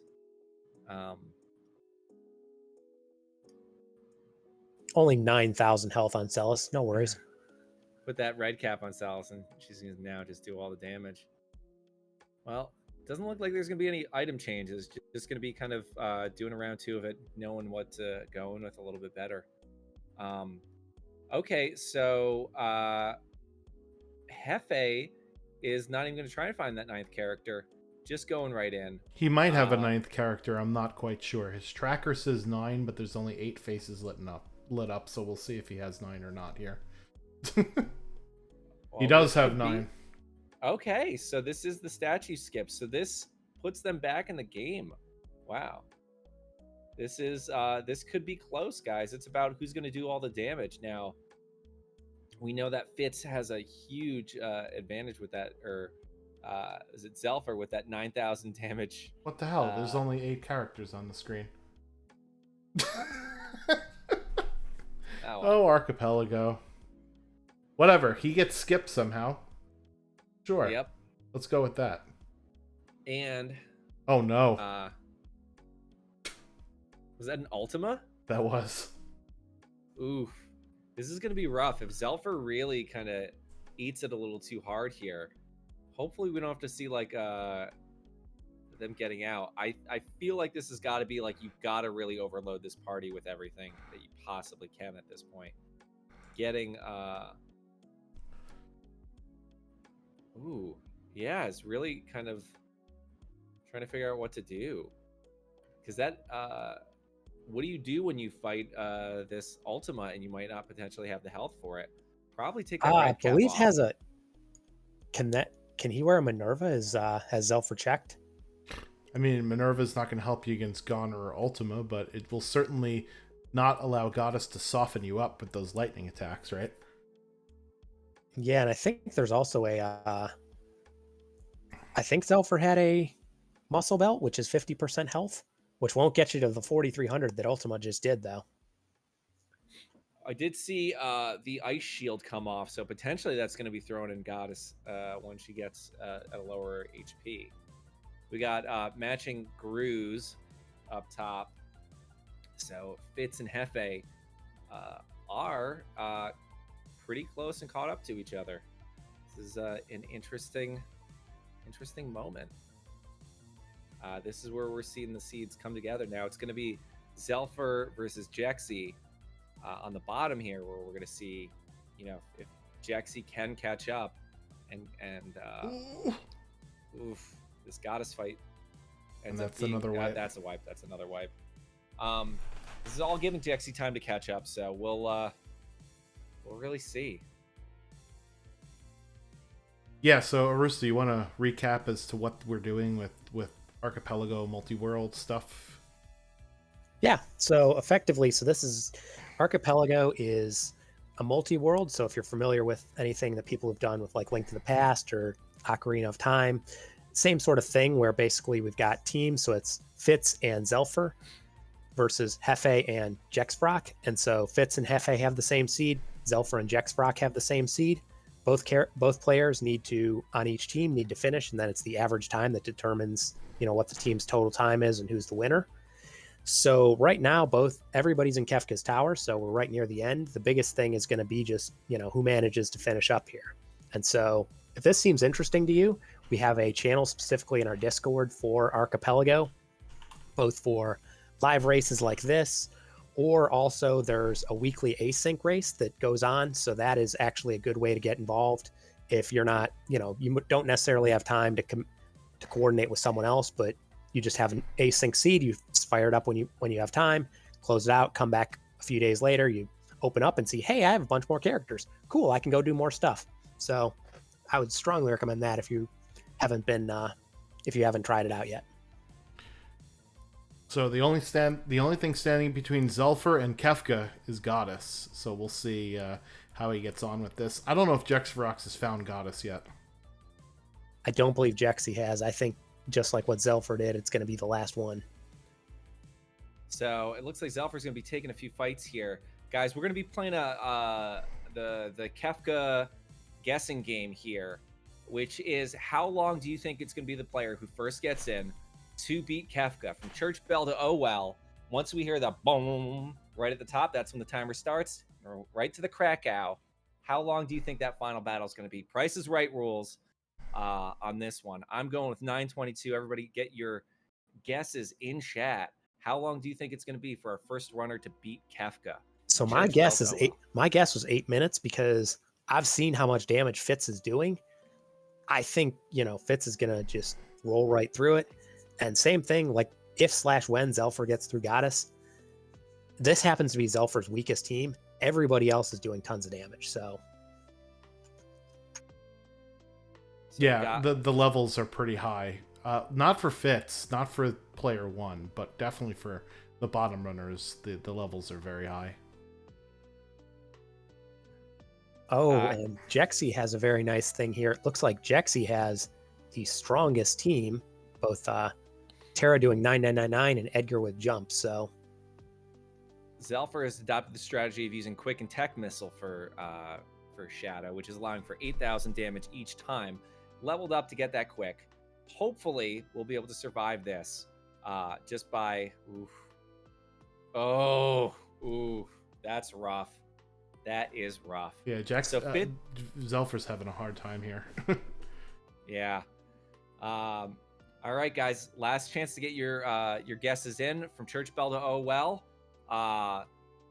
So far, we got a 1 second guess, but 801 from JB Run TR. We've got an 845 from CC Runner. Katago's going 420. 830 Star Power, 838 Bosch Nasty, Arista with 8, 857 Mute 922. All right, the time is off. What did we log that church bell at? 1:16:27. 1:16:27 start. Good call, Schwantz. Thank you for paying attention past and my... Jexy getting past Goddess first, so our team 2 might have a chance to actually catch up, because remember, we're doing average time. So even if Fitz finishes first, if Hefe and Jexferock finish before Zelfer, this could be a race here. All right, we got some X Zone right off the top. Pretty easy, pretty straightforward. It's possible that Fitz isn't the first one to finish the seed too, which is a possibility as well. Once Zelfer gets in there, potentially could do it a little bit faster, but we'll see. He's just going for it with quick double tech missile strat. It was working before, just got caught up with the thunder damage, so didn't put a thunder shield on. Yep, made it to Goddess. Jexy's there a little bit earlier, was able to catch up because that Goddess fight was tough. But now it's really Hefe potentially could be the, look at this. Yeah, wow. This is a race. I didn't think it was going to get this close. That Goddess fight really evened up the score here. So yeah, and that skip, both Hefe and Jexy getting skip also helped quite a bit. Yeah. Whew. Okay, so yeah, Zelfer is going to play a little bit of catch up, but that Celis is doing a lot of damage on Zelfer's side, so let's see what happens. Jexy coming and doing a lot of damage. He's got that Ragnarok doing some flare. Fitz is already up at tier 2. So, since the bottom runners went all the way through Magitech Factory, they'll have access to instant death. I know that at least someone has Siren, so that'll be mute for tier 2. And we saw Golem and Fenrir, right? So we have some calmness protection for some of our runners, so... Plus the levels, I don't think this fight will be all that interesting, but hey, it's Final Kefka, you never know, right, guys? Yeah, and the one thing to note here is that in a normal seed, you sort of have characters join an average level, so it's not great if someone dies, but you get someone who's, I don't know, level 20-ish, so they at least have enough health to stick around and be an item bot or something. Most people here are probably level 3, so because it doesn't do the averaging. So if someone dies, you basically have nothing. Ooh. Did you see that damage from Strago? 9999 all around. Ooh, that is moist. Gotta be careful here, though, from the Quake death counter if we're not careful. So we've got a little Xfer happening over on Zelfer's side. Jexy's already on tier 2. This is a race. Left side versus right side, guys. Just so you remember what the teams are. Left side versus right. The top racers are playing the same seed. The bottom racers are playing the same seed. This is going to be a battle of averages. So best average time wins. Everybody's on this final. It's gonna be tight. We've got this is tough because now Fitz. He's gonna get thawed out here, thankfully, but Gao is still a potentially zombie. lose Gao. Yeah, zombie Gao is not a good thing. This might give a little bit of time for Gao to recover, or he might just be like, whatever. Don't need Gao. Doggo defense, always great to see. Shadow just blocked 4 attacks. Wow. Yeah, the problem is I think Fitz killed at least some of these parts, and he has all these attacks queued up. Thankfully, Life 3 happened on one of the parts, but if he can't get that Revivify on Gao, as Arusta mentioned, we might be getting a level 3 scrub off the bench here. Guys, everybody is on tier 2 right now. This is a seed. This is awesome. I mean, just the chances of this happening. Everybody's going to be running really well, but the chances on 2 separate seeds and 4 runners on the same tier at the exact same time, this is ridiculous. Obviously, Fitz is a little bit further ahead, but wow. I mean, it could be possible. Jexy's rocking some serious levels. Jexy maybe gets a little bit ahead. We don't know. Okay. Fitz is going to tier 3. Hefe just getting 10 hits happening. Yeah, same with Jex. Everybody's Zelfer's really going to be the determining factor, I think, a lot of this seed. Just how fast can Zelfer catch up? It's a big thing right now. Doing a lot of damage with this Merton, so getting that whirlwind, you don't want to see it. I probably should have played this song when this battle started, but that's okay. It's happening now.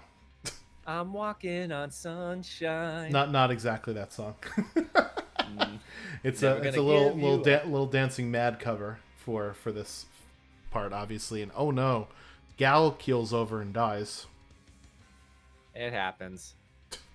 He's a wild child, right? Yeah. We got that morph over on Fitz's third character there. So Jexy's on tier 3. Oof, this is gonna be tight. I'm leaning towards the right side now, possibly taking the lead on this. Yeah, I mean, Jexy isn't far behind. Fitz is in the lead, but Jexy's not far behind, and then Hefe's in third, whereas Zelfer's still on tier 2, and I believe Zelfer still has a couple. Oh, nope, there we go. Never We're mind. all on tier 3. Everybody is on tier 3. Crap, we're gonna have to do some math, fellas. Yeah. more importantly, this time, we're gonna see how close we are to one for. Everybody's got some good times. I might get it, guys. Just saying. Look at that Pearl taking up so much time. Man, is that really good for my guess. But this is going to be around the mid-8s, it feels like, maybe. Medio for Hefe here. And that was calmness for Jexarok. All of a sudden, the right-hand side. What? Taking an opening. Jexy was doing so much damage. Turns out the levels ended up being the thing that ended up making it happen. And no calmness yet from Fitz, despite dropping 2 Illumina's attacks. And okay, now we got it. Oh, there goes I think right side just took the game here, as they're both on Kefka. And I wouldn't really put all this on Zelfer, even though that Goddess fight was difficult. I would put it on the fact that Jexy had really high levels and was able to get ahead, and Hefe getting the skip as well. That really, I think, was more of a determining factor than Zelfer in the Goddess fight. This still might be closer than you think, because Hefe just got his 5th character lock in here, and Shadow and Sabin are not looking so hot. So this is still far from over here. This is going to be down to the wire when it lands at 9 minutes and 22 seconds for the Krakow.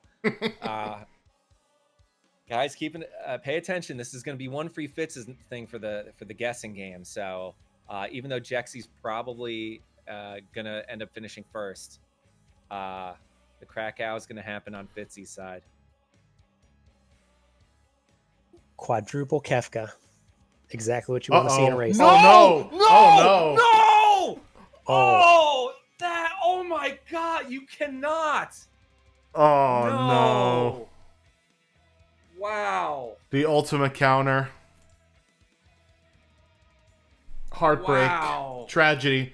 Also an ultima for Hefe. He survives. Okay. Terra's got to do enough damage to win right here. That is rough. That is really, really rough. Wow. Oh my goodness. That's gotta hurt. All right, and that is time for Hefe. What was that? 126, 30 something? Oof. Time for Fitz as well. 7-second difference between those two. Oh, Hefe got it first. Wow. Hefe in first, 126.35.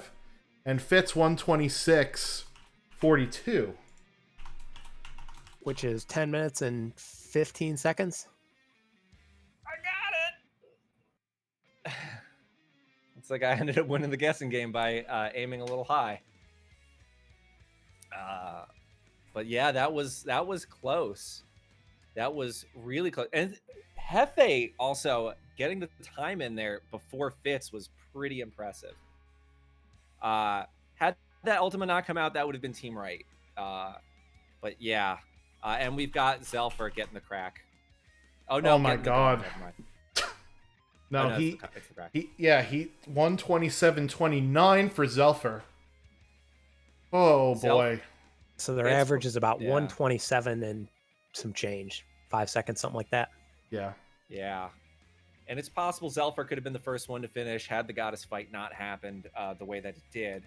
But still, I mean, this was a fight down to the wire with everybody on tier 2 at the same time. Everyone was on tier 3 at the same time. This was a race. So Jexy is going to just make quick work of this entire Kefka fight. Look at that damage being done. 10,000 with just 2 hits right there. And on top of the extra 4,000. So Atma's doing 9,999. This is going to be quick. Whew. I don't know about you guys, but I'm pretty exhausted after just watching that. I'm pretty wiped. Guys, how often do you see a seed come down this close between 4 runners on Kefka? It's oh my gosh. Was it wait? Everybody was on Kefka at the same time, right? That is correct. Yeah, very briefly, everyone was on Kefka. Then Jexy got that Ultima that right after Fallen won. We Guys, are joined by Team Left, aka the Jets of Time, masquerading as Worlds Collide runners, Fitz and Zelfer. Congratulations on taking home the first inaugural Archipelago multi-world co-op race. How are you guys feeling? Or Zelfer, how are you feeling? Fitz? Anybody? Zelfer. Bueller? Fitz, if you could take anyone from the Final Fantasy world into the Bachelor in Paradise world, what characters would you put on there? I presume you're not answering here for Discord reasons, but I'm just gonna throw it out there for humor for the chat. While they're getting set up, GG's to everybody. Can you hear me now? Yep, we got you. Hey. Congrats, Fitz. You ended up being first to get to the final Kefka battle. Hefe got ahead just by a couple seconds, but you finished at an amazing time. GG's and congratulations, man. What were your thoughts on that seed? Yeah, thank you. It was a blast. It was really fun, like playing a seed, having someone there with you just to chat to, you know. And I think early on we were like, I was finding all of the power, right? Like I found 3 shields and I found an egg and I found Illuminas for sale, and then I found a cat hood so I could like afford those Illuminas. And I was getting like all the progression early too. Yeah. I told Zelfer I was going Leet River from pretty much the beginning.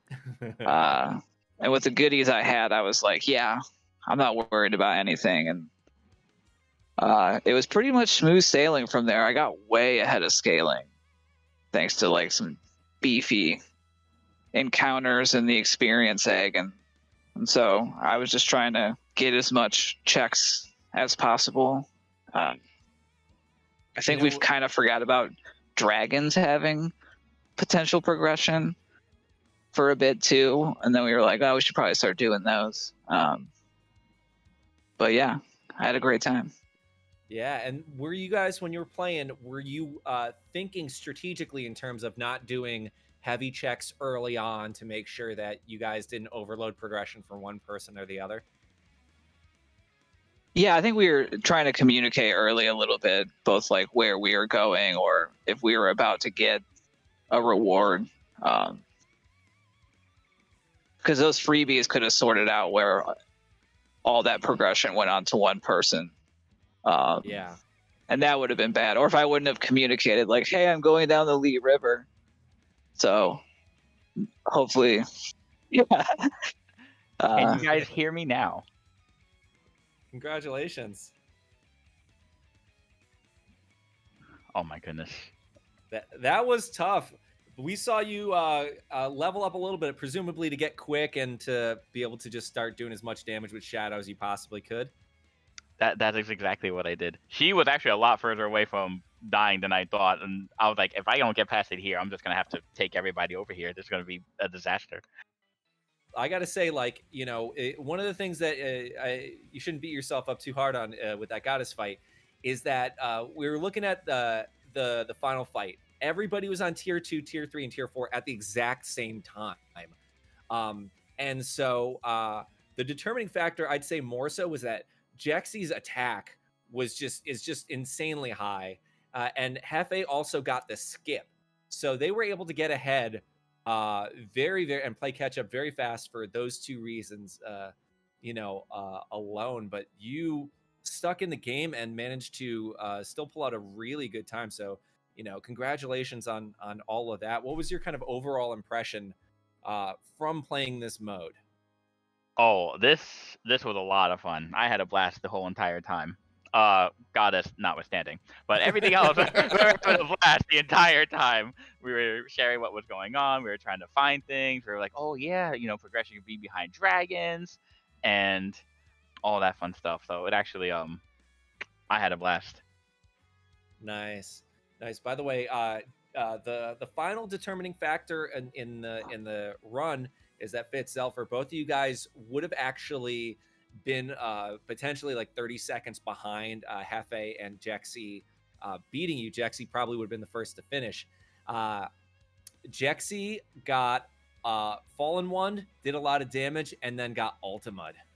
So Oh no. unfortunately, yeah, that was the one. That was the big thing that that I guess saved you guys, but it was down to the wire for them. They were just able to play catch up so much. Like you guys were in there way ahead of them, but they just managed to get the skip, which changed things dramatically. How were you feeling with Zelfer with 10 characters in your run? Yeah, it seemed like, especially from our standpoint, that the bottom runner, which in this case is Zelfer, got way more progression, especially early on, than the top runner did. So how did you Zelfer, how did you feel about that? And then Fitz will ask you, what how did this change your strategy?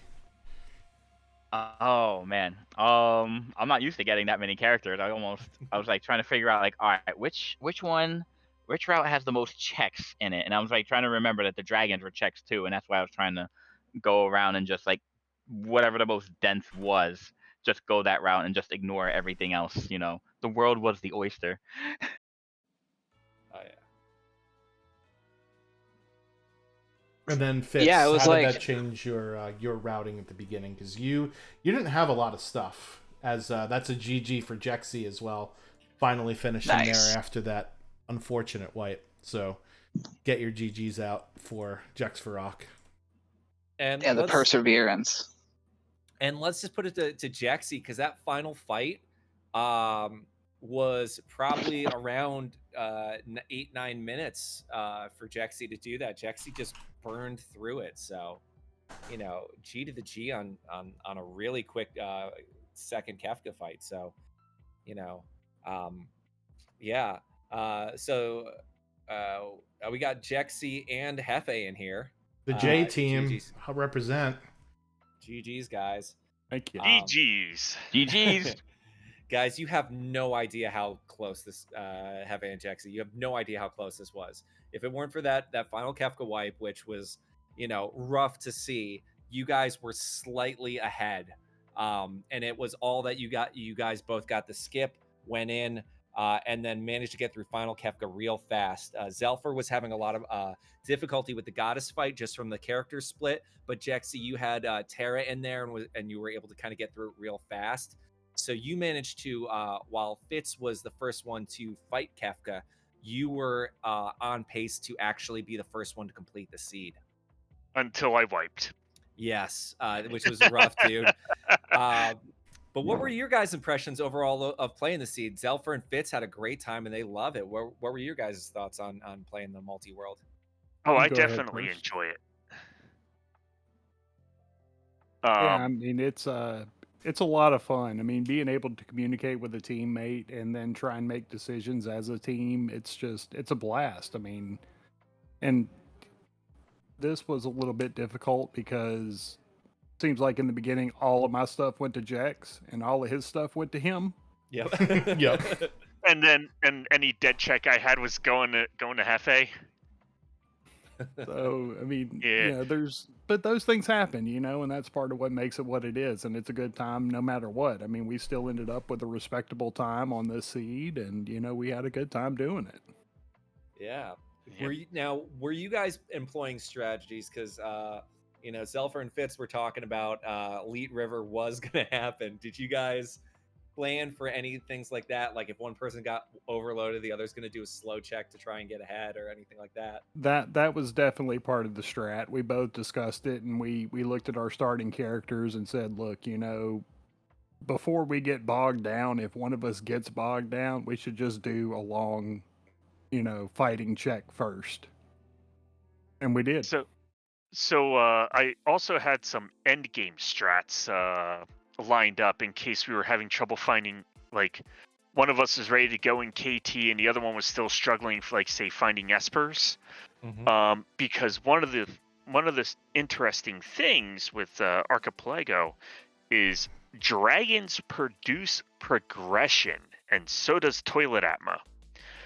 So if we were coming down to the nitty gritty of it, and felt like we were lagging behind, we could have just jumped right into KT, fought the dragons, fought toilet atma, and see what stuck.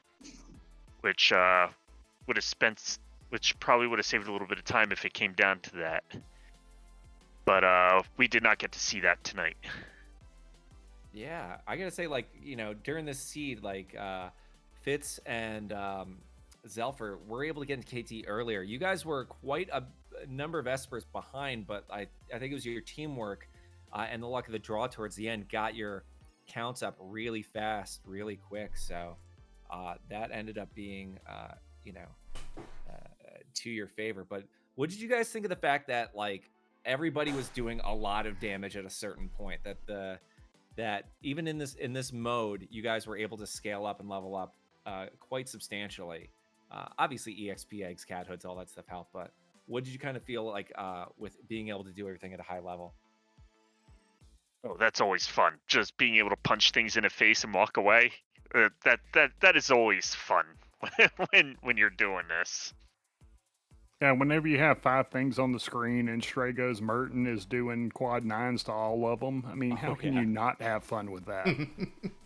Oh, I saw that. I believe it was Fitz pulled out some Merton doing like quad 9s on tier 2, and I was like, oh my goodness, this is gonna be a quick fight.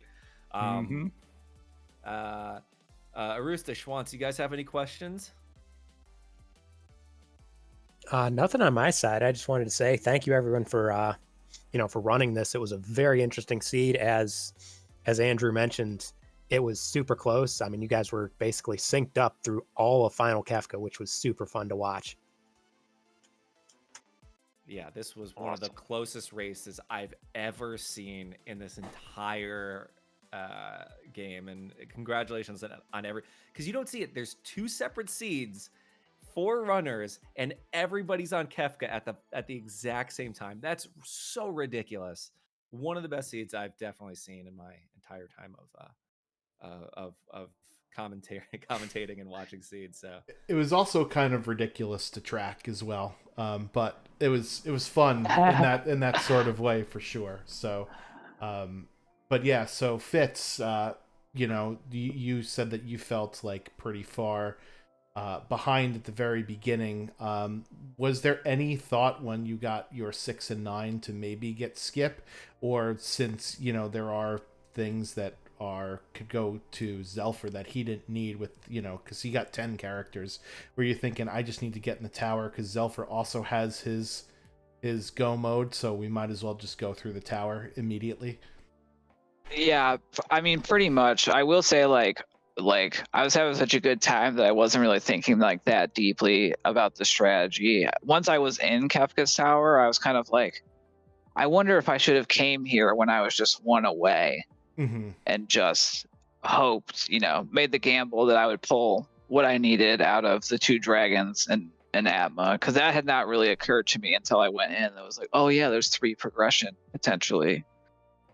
And then, for the other team, for Jax, we were trying to get Hefe was at like 5 and 6 at one point, and then all of a sudden you turn around and he's at like 6 and 8, right? Because he got a couple of quick checks in a row with his rewards, and you also dumped some rewards on him. You had mentioned the strategy about going into the tower, but when it's stuff for your other runner, do you kind of pull that back a little bit? So I would have, me personally, like I did a practice run with Goku Black, I believe, that when I was trying to get Archipelago working. Yep. We did employ that strat. I was short like 2 espers and had skip, so I'm like, all right, I'm gonna go into the tower. You also have skip. I need 2 espers. You keep doing checks. I'm going to hit my tower dragons and toilet atma and see what happens. And eventually I did get the progression, and we both ended up on the statues at pretty much the same time. Actually, no, I think I just finished my last statue when I got my last piece of progression, and he jumped in and started his. Yeah, So, that could be kind of yeah. risky though, because you never want to go into KT twice in that case, right? So Yeah, I mean, like if we were still searching for progression for me on that specific seed, I would have jumped out of the tower and made the long climb back up. yeah, that would have been awful. Yeah, but sometimes you gotta do what you gotta do. Yeah, for sure. So But go again, ahead. congratulations to One Free Fits and Zelfer, the Team 1 winners from tonight's race. We'll do, I guess, some final thoughts from our runners. Zelfer, any other final thoughts about the race or about the multi-world in general? Multi-world is a blast. Multi-world really changes up the strategy just by virtue of like, well, having a partner, having things go to them, and changing where progression can be. So it's like a really nice, fresh experience, probably especially for those of us that have been playing this for a little while. So I Yeah, had, right. yeah, so it was a lot of fun, and just the format, like a co-op race, but you both have different seeds, so you're just kind of just generalizing. It's just, I don't know, it was just a fresh take on it. I had a lot of fun. Nice. Fitz, thoughts on the co-op mode, and I think if you've got something to plug, you could talk about that as well. Oh yeah, for sure. I loved it a lot. It's like Saberwolf and I did one that wasn't multi-world, where we were both playing the same seed Right. and communicating information, and there was a lot more going on because you know, I liked that there were two different seeds, so we didn't have to constantly be talking about like, oh, this shop has that thing that you'll want, or like, oh, like South Figaro Docks Barrel has an Illumina, like, and so there wasn't as much like information communication like that, and more of just like the strategy and the flow, and just kind of like, you know, hey, slow down the progression a little bit so I can get some levels, or so it wasn't as much like, yeah, I gotta as much cognitive load, I think, and so there's plenty of time to just kind of just chill and hang out on the voice chat while we're doing our thing. Right on. And you're going to be doing a marathon or charity stream this weekend. Yeah, Saturday, 11 a.m. Eastern. I will be doing. I did this at a previous marathon. My free enterprise inspired supermarket sweep flags for Fleet Fest, which is raising money for the Bellington, Washington Food Bank. Nice. So if you've got nothing going on Saturday morning besides cartoons, head on over to Fleet Fest on Twitch. That will be where you will be doing a showcase of those flags. That's awesome. So I won't be able to watch it, but it's there if you want it. So have at it. Where would we be able to view this charity stream? Yeah, it's on Fleet Fest on Twitch. So that's the name of the channel. Yeah. Excellent. Cool. So thanks, Team 1 again, and congratulations on the W, and we'll catch you on the next one. All right. Good, thank you. So next, Team 2, Hefe was the one that helped organize basically this race. So big shout out and appreciation to you, Hefe, for getting runners organized, getting the ROMs organized, figuring out how this all is going to work from a technical side. So really appreciate you putting in the effort to get that done, because I know we had a lot of fun in the booth, and it sounds like you guys had a lot of fun running it too. Yeah, and the same goes to you, man. I mean, don't take yourself out of that equation. You helped a lot. You answered a lot of questions and helped us get set up, and I appreciate that as well. Awesome. You got any other final thoughts about your multi-world experience or the scene? I mean, I had a blast. I hope the viewers did. I hope the booth did. I hope everybody did. Now then that we've done the legwork, I think we can probably do these a little more often. Hopefully we can get some more people involved and go from there and kind of make it a thing instead of just a one-off thing. Right on. Everybody in the chat, press 1 if you want more of these kind of things. So thank you again, Hefe. And then Jexvarok, you got any other final thoughts before we go? Of course. I do. Anybody who is new to Final Fantasy VI Worlds Collide and would love to learn this randomizer, please join us in our Discord. You can find a link to it in ff6worldscollide.com. We have quite the wonderful community. We are a lot of people will help you get set up, learn the strats, learn the different routing that we use, and all the other fun, crazy stuff. A ton of good people in this community. Also, give a follow to our Restream team and our runners for all the hard work they do. And yeah, please come join us. It's a good time. All right, that That's was all I awesome. Can't really say Oh, it yeah. better myself. Yeah. Also, GG's and thanks for tuning in. Yeah, thanks for racing. Can't have the races without the runners, so appreciate you guys volunteering as well. I think Arusta had to dip out or maybe disconnected. I was going to ask him for final thoughts, but Andrew, I'll ask you anything else before we get the heck out of here.